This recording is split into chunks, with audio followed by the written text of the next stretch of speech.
All right, let's dive in.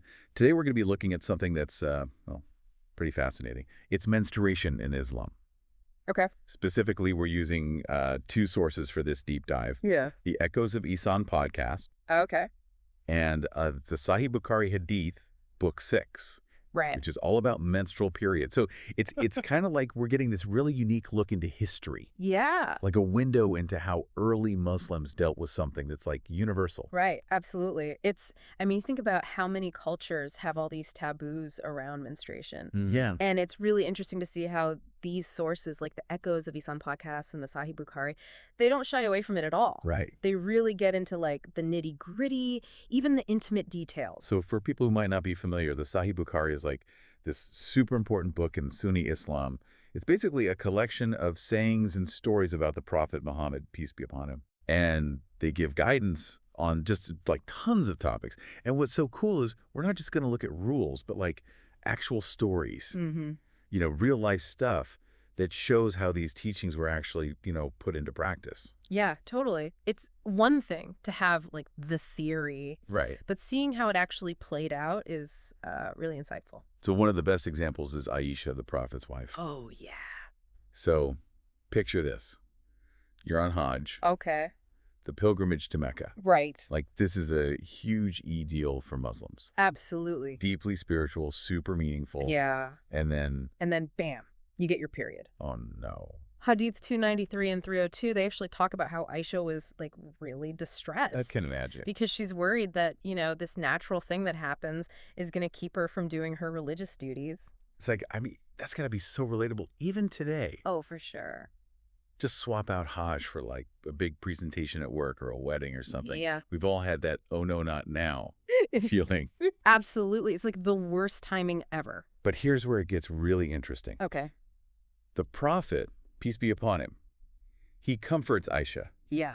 And he makes it clear that, like, menstruation, it's totally natural. Yes. It's God's plan. It doesn't make her any less able to do most of the Hajj rituals. There's such a sense of like understanding there Yeah. and practicality, Totally. It's not about shame or making her feel bad. It's just about like, okay, this is happening. How do we adapt? It's like life happens and faith is flexible enough to roll with it. Exactly. And this brings up the idea of ritual purity in Islam. Okay. And it's important to remember that it's not about seeing menstruation as like dirty in a bad way. I see. It's more like there's a temporary change in ritual status, you could say. So certain things like prayer need you to be in a state of ritual purity. Right. But menstruation, it means you got to hit pause on those specific things. Yeah, it's like a timeout, but not in a punitive way. More like a spiritual pause. So it's not judgment. It's more about being practical about your spiritual practices. Yeah. And what's really amazing is these sources go beyond just saying what to do. Okay. They actually show you how things were done. Oh, like real examples. Exactly. Like, remember those hadiths about cleaning bloodstains? Oh, yeah. Those were always interesting to me. Right.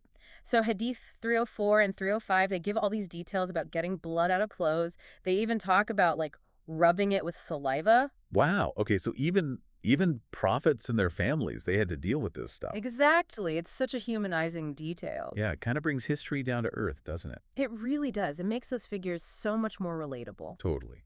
So it's not just practical advice. Right. We also get to see what was considered normal back then. Yeah. Like Hadith 294, 295, and 296. They describe Aisha combing the Prophet's hair while she's menstruating, even when he's in itikaf. Hold on, itikaf, what's that? Oh, it's like a spiritual retreat, like really intense meditation, Wow. time set aside to connect with God. So even during this like super focused time, Aisha's still there taking care of him. Exactly. And there's more. Hadiths 297 and 320 talk about Aisha and Salama, another one of the Prophet's wives. Okay. And they describe sleeping under the same blanket as him during their periods. Wow, that's surprising. You hear a lot about how Islam isolates women during their periods, Right. but that doesn't seem to be the case here at all. It definitely challenges that assumption, doesn't it? It shows a level of comfort and normalcy that you might not expect. Yeah. And this really points to a really important distinction. Okay, what's that? So in Islam, sexual intercourse, That's prohibited during menstruation. Okay. But other types of affection and intimacy, those are fine. So like physical closeness and caring for each other, that continues. Exactly. It's about understanding the nuances of the faith, Right. not relying on stereotypes. Yeah, that makes sense. And it's interesting, reading through these hadiths, you see women asking questions a lot. Oh, yeah. It's not just men making the rules. Women are really engaged in the conversation. Absolutely. Like Hadith 311 and 312. Okay. Women are asking about the right way to bathe after their period. Makes sense. And the Prophet, peace be upon him, he advises them to use a musk-scented cloth. Wow. It's so practical. It is. And it really shows that women were, like, comfortable seeking guidance on things that directly affected them. Yeah, it's really cool. It paints this picture of women being active in their faith. Yeah. Not just, passively following along. They're seeking knowledge, getting clarification. It's great. Yeah. It's amazing how these little details can tell you so much about, like, the social scene back then and the religious side of things, too. It really is. It makes you wonder what else we're missing out on, Like, what other stories haven't we heard? Definitely. It's like a peek into a world that's, long gone. Totally. And that's what's so great about these kinds of deep dives. We get to explore all these layers and hopefully come away with a better, more informed understanding. Absolutely. And a more empathetic one, too, I think. Right. There's this one hadith that always seems to cause some debate. Oh, yeah. Is it Hadith 301? You got it. The one that gets, sometimes misinterpreted. Yep. People say it means that Islam sees women as, like, less intelligent than men, especially when it comes to religion. But like we were saying earlier, there's a lot more to it than that. Okay, so let's unpack it. What does it actually say? So essentially, the Prophet Muhammad, peace be upon him, he's talking to a group of women. Right. And he mentions that most of the people in hell are women. Okay. And then he goes on to list some reasons why he thinks that is. Like cursing a lot, being ungrateful to their husbands, and not really understanding their religion. So I could see how someone might read that and be like, whoa, that's pretty harsh on women. Yeah, definitely. And throughout history, some people have used this hadith to, justify treating women poorly and limiting their roles. But a lot of scholars say that kind of interpretation totally ignores the bigger picture. You mean like the rest of the Prophet's teachings? Exactly. And even the specific situation he was talking about. Right, so it's about context. Yeah. What was going on back then? It's important to remember that the Prophet was addressing specific issues in the community at that time. He wasn't making some, like, universal statement about all women everywhere. So he was talking about specific behaviors he saw happening. Exactly. It's not like he was saying women are just inherently flawed or something.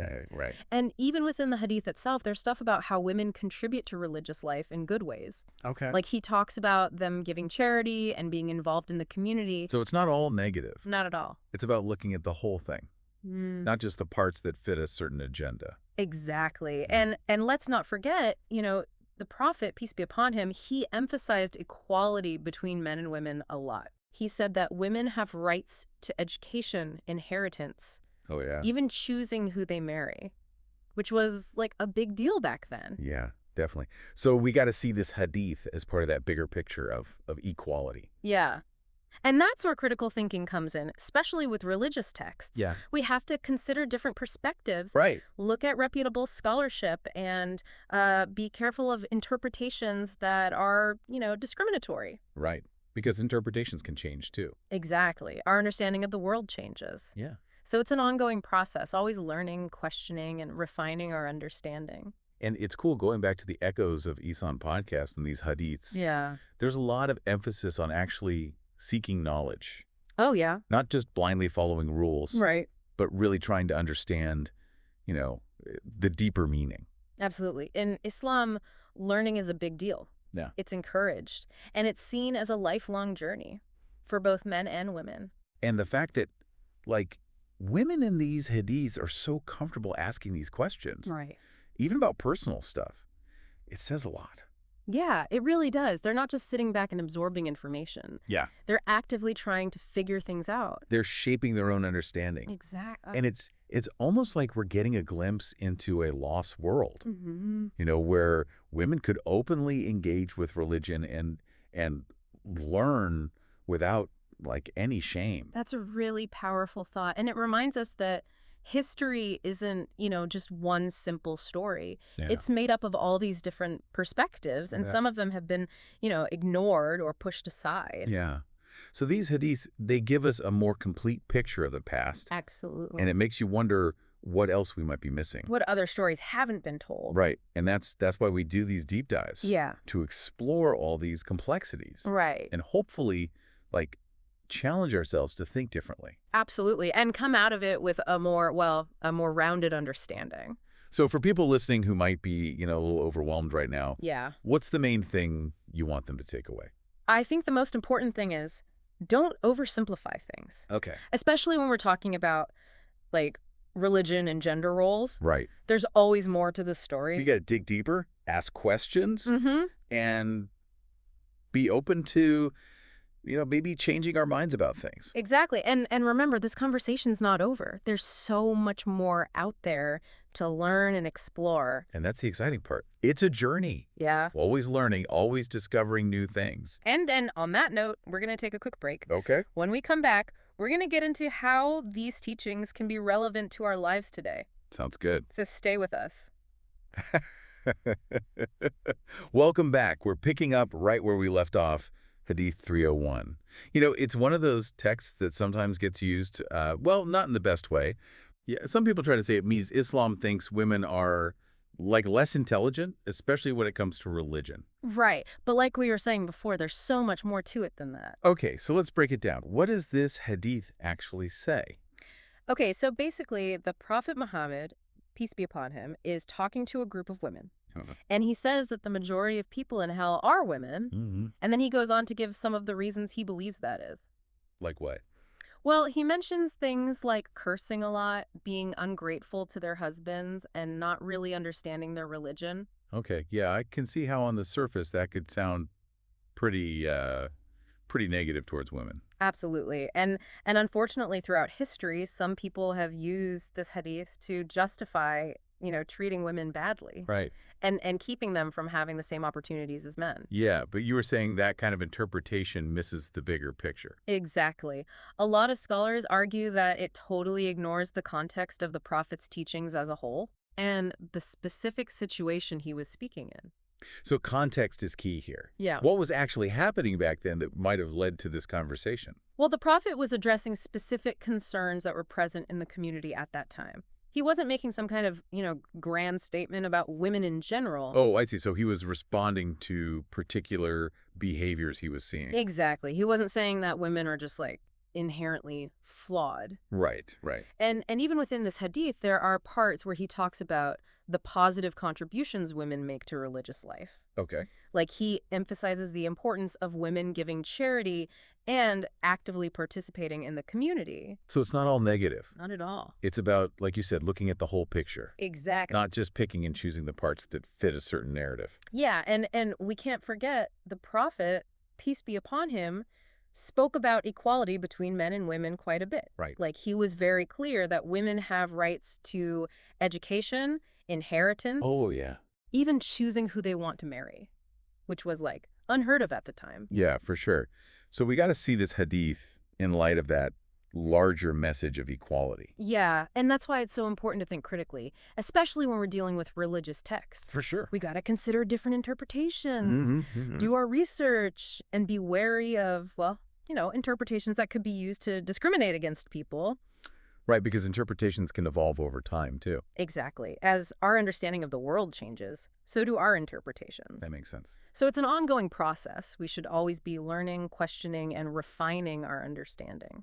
Going back to the Echoes of Ihsan podcast and the hadiths we were talking about before, it's interesting how much they emphasize the importance of actively seeking knowledge. Oh, absolutely. It's not about blindly following rules. Right. It's about digging deeper and trying to understand the deeper meaning behind things. Yeah. In Islam, seeking knowledge is a huge deal. It's something that's encouraged, and it's seen as a lifelong journey for both men and women. And it's pretty cool how, the women in these hadiths, they're so comfortable asking questions. Right. Even about stuff that seems pretty personal.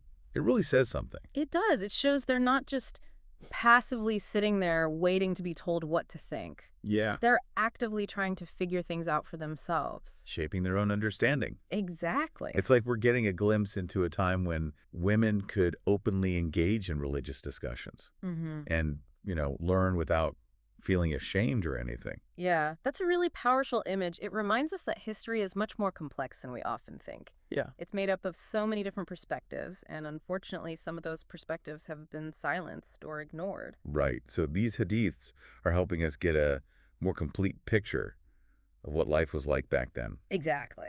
And it makes you wonder what else we're missing out on. What other stories haven't we heard? Right. And that's what makes these deep dives so fascinating. Yeah. We get to explore all these layers and complexities. Right. And hopefully it challenges us to, think differently about things. Absolutely. And hopefully we come away with a more well-rounded understanding of, well, everything. So for anyone listening who might be feeling a little overwhelmed by all this information, Yeah. what's the key takeaway you want them to remember?